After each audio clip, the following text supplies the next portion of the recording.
it was a pretty bad experience. Very bad experience. I'll be honest. I'm not gonna lie. I'm gonna tell you nothing. I'll tell you nothing but the truth. I did. I caught something. That was the first time I ever caught anything.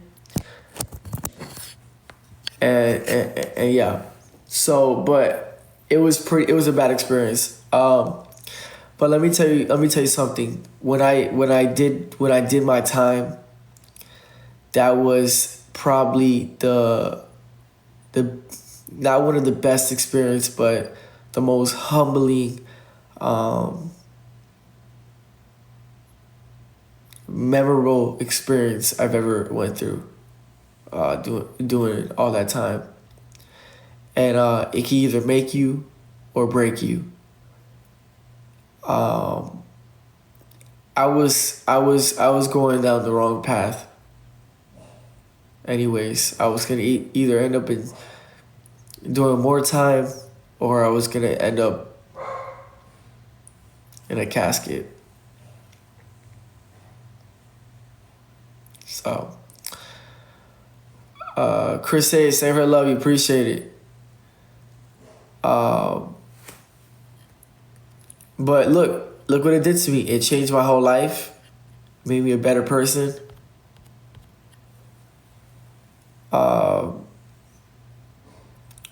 What's catching something has to do with going on the run. When you're on the run, God does not bless you with good things.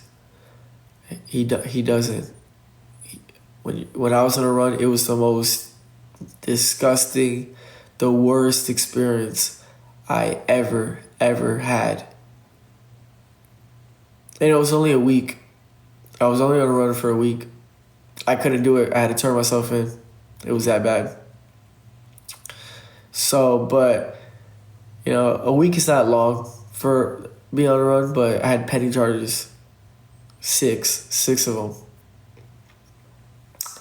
And when I did my time, I couldn't thank the Lord.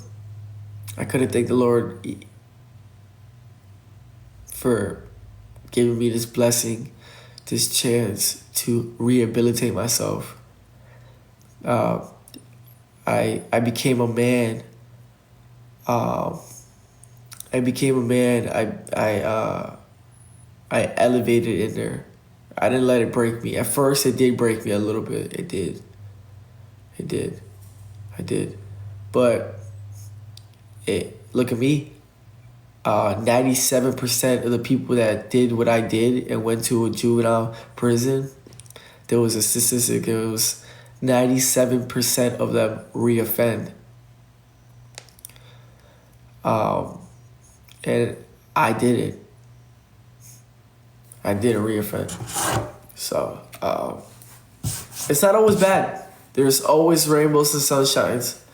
But sometimes when you get that sentence, you gotta be a man, bro. And let me tell you something, being on the run is not it.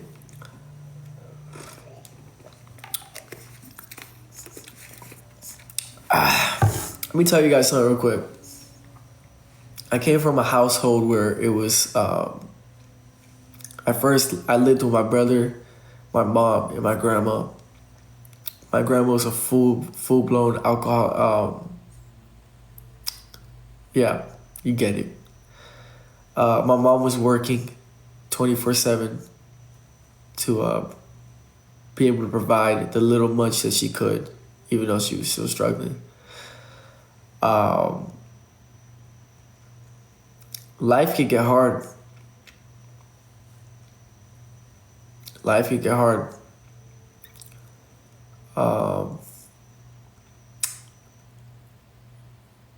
It's just, sometimes the life that you're dealt with, you have to either do the opposite and break that cycle, or you can continue. And you know what I'm saying? You know where I'm getting at, right?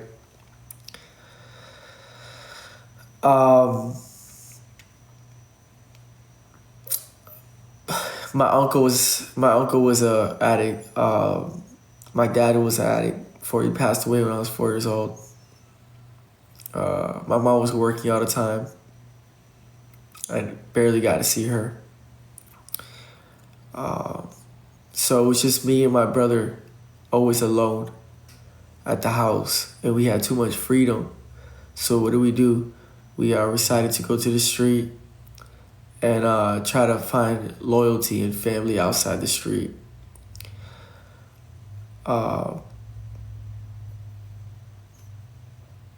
So basically, long story short, I told you, do your time like a man.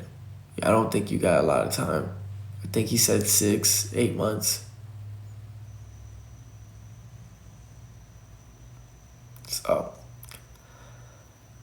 I don't judge View for what he likes. It's his preference. It is what it is. I think the bigger deal for View is to go do his time, get some clean time, right? Get some clean time, become a man in there, like a real man. And when he gets out, co-parent or either be back with Allison or and make it right for your son.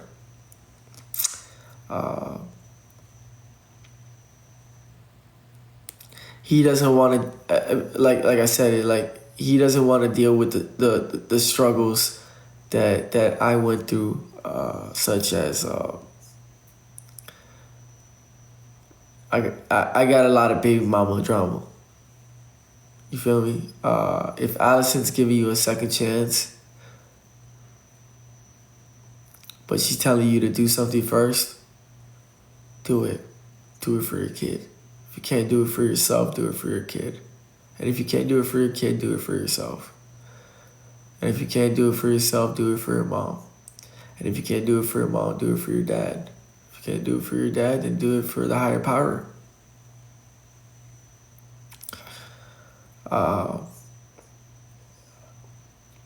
It is what it is, feel me? I had a kid at a very young age.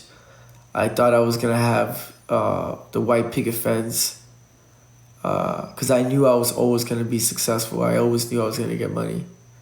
And when I made my first child, I was broke as fuck.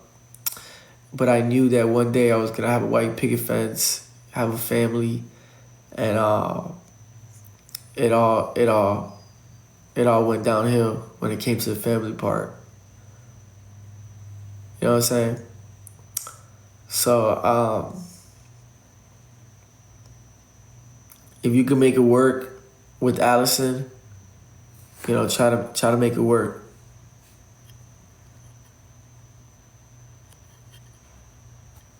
Is that View texting? View saying me and Allison working things out. Good. But View, you're listening to me, right? Don't go on the run, View. Don't go on the run, View. I know it's gonna be hard, but it's gonna be the best for you. It will. It will be the best for you. You're gonna come out strong. You're gonna come out so level-headed. You're gonna come out a better man, a better dad, wanting to do better. Sometimes, I don't know if you're like me, View, but you seem pretty hard-headed. And Red's hard-headed as well too.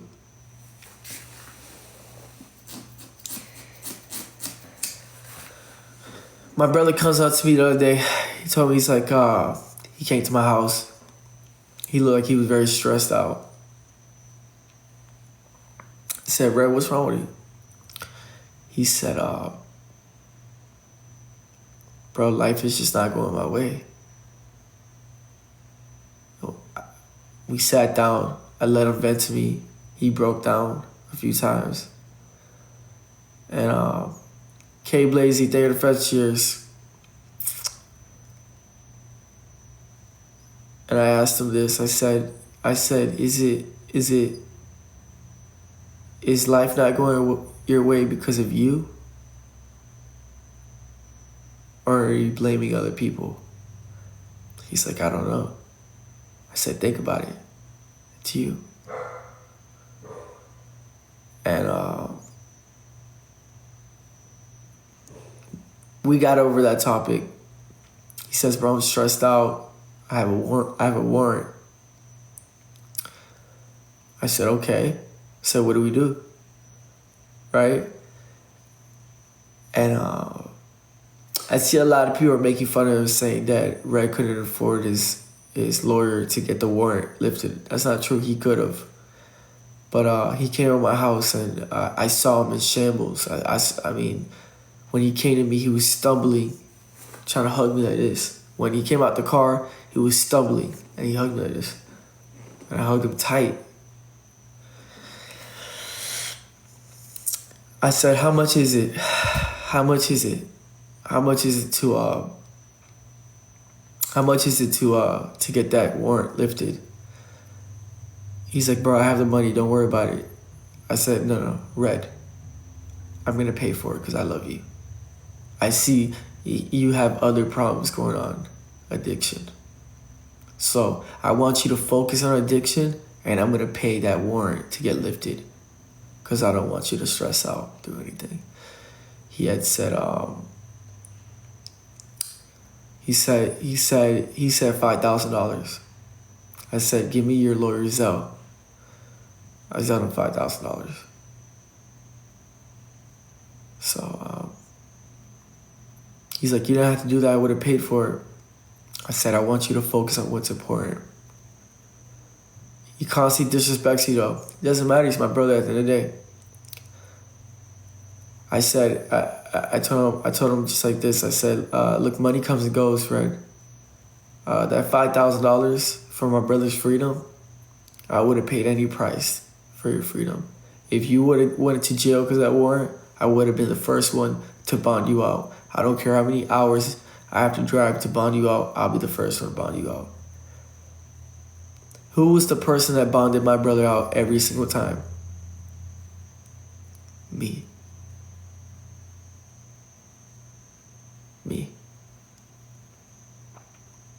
I didn't bond him out in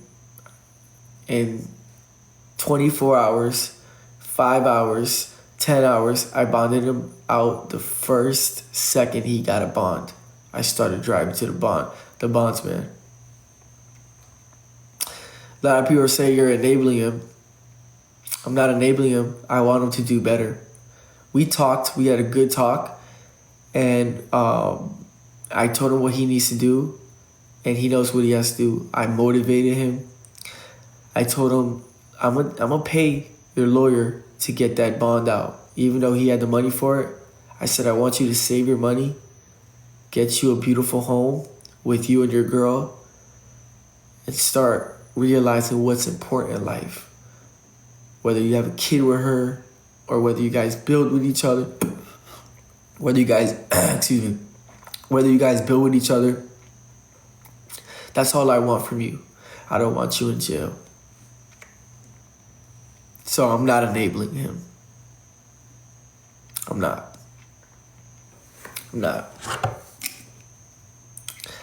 I will say this, it's part of enabling, but I will say this, he does want to change it. I can tell, I see it. He's crying for help. When I looked at him in his eyes, he's crying for help. I let him come to my house, my beautiful home, with my pregnant girlfriend, and that motivated him. He said to me, man, I've been so messed up off these things, man, bro. I lost all my goals. I forgot about my goals. I stopped worrying about my goals. I said, but you see, I'm motivating you, right? Do the right thing. Stop worrying about the lawyer. I'm going to pay the lawyer. I paid the lawyer right there. And no, I didn't enable him. I believe in him. When I look at Redd, like there's a light. There's a brighter side. There's a light. There is. I see potential. I see that he could change for the better, not only for himself, for the youth that watch him, for the addicts that watch him. Imagine if Redd does a whole 180, right? A whole 180. and starts coming around me, and we start helping folks out. You know what I'm saying? So I only wanted to talk about this because people were in the comment section after he said that Fly paid for my lawyer. He could pay for his lawyer, but I wanted to pay for his lawyer because I wanted him to save his money, and I wanted him to focus on getting a home. I want him to focus on what's more important. I want him to focus on his sobriety instead of, stressing over warrants or whatever, because that could trigger him to relapse. So no, I'm not enabling him. And that's why I'm talking about it, because I didn't know he talked about it last night.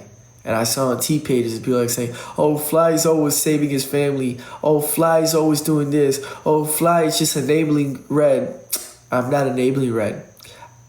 I had like a 4-hour conversation with him and his girlfriend, face to face. And I told him the steps that he needs to do. And he knows exactly what he needs to do. He cannot abruptly stop what he's doing because he fell a little deep in again. You get where I'm coming from? So he's got to get back on the sabak, And that's it. And I said, there's nothing wrong with that. Everybody's sobriety journey is different. Everybody's sobriety is different. Their journey is all different. They're all different. They're all different.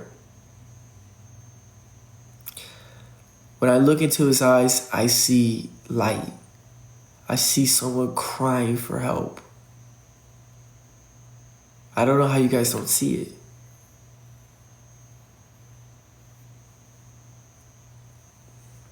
He's crying for help. Heidi, thank you for the relaxed goose. And I said this to him just like this. I said, look, like someone just said in the comment section, life is hard. And you're young now. You could mess up all you want, but it's gonna catch up to you when you get older. Yeah, you're young. We're both young. We can fuck up all we want right now. Is Liv sober? Actually, she is. But it's gonna catch up to him. And even if it doesn't catch up to him and he keeps doing what he's doing up until he's 30 years old, it's gonna get harder. It's gonna get harder. It's gonna get harder. She's not the supplier, guys. That was a rumor. That's a lie. Redd knows where to get his shit from, and that's it. Okay. You know what I'm saying? So that's all I'm saying. I believe in him. He seems like he's serious this time. And guys, I don't think we should criticize any addicts at all. I'm gonna tell you why. You ready? I learned this in NA meetings, AA meetings. You never beat up someone that relapsed. Don't ever do it. Don't ever do it. Ever. You talk to them. You figure out a plan.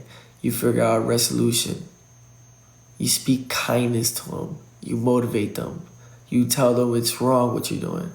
And explain to them why it's wrong. You don't yell at them. You don't try to hurt them because that's going to trigger them. Oh, Fly said this to me. Oh, he thinks because he's this amount of sobriety and whatever the case might be. He think he could just talk to me disrespectful. No, you got to be lenient. Let them vent. Let them break down. You get what I'm saying? Unfortunately, tough love works with addicts, but when you care about them, it doesn't. That's the problem. So addiction is a disease that you can't get rid of. It's a disease, if you're already in it, you cannot get rid of. It's always in you. So it's hard to be tough. I'll show tough love in different areas, but when it comes to your health, tough love is needs to go out the window with that one. For example, like any of you guys, if you guys were dealing with addiction and you guys relapsed, I wouldn't be mad at you. It's part of the whole, everyone's sobriety journey is different.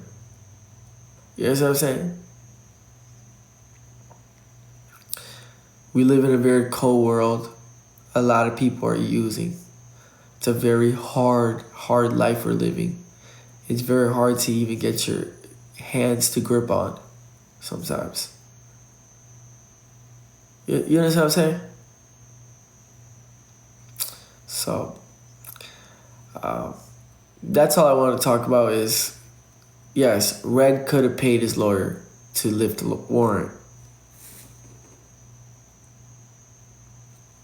But I did it because I don't want him to stress over, yeah, he did the crime, but I don't want him to stress over because I'm more worried about his health.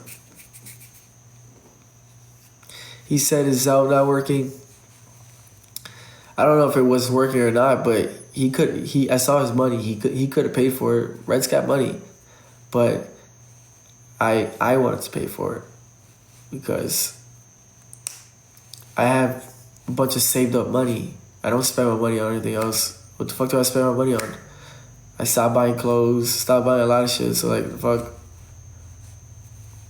I don't spend my money on anything, so I don't care.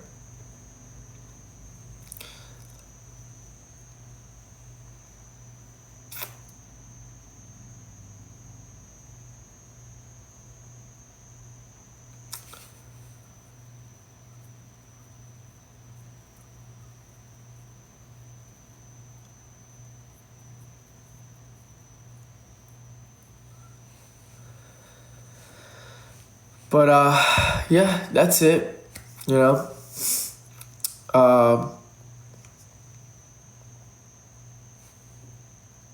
Yeah. I had a good talk with Redd. I said, yo, we're destined for greatness. We're gonna strive for it anyways, and that we have the platform to help the youth. And we're real. We have a testimony. We have a testimony, and we could use our testimony to help other people out. I see like videos the other day of kids that are becoming, addicts at 13 years old, full blown ones too. You know what I'm saying? So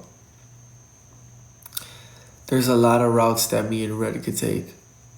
If he takes the steps, he already beat the one step. The one step is not being in denial and being honest with your issue. That's an amazing step, the first step.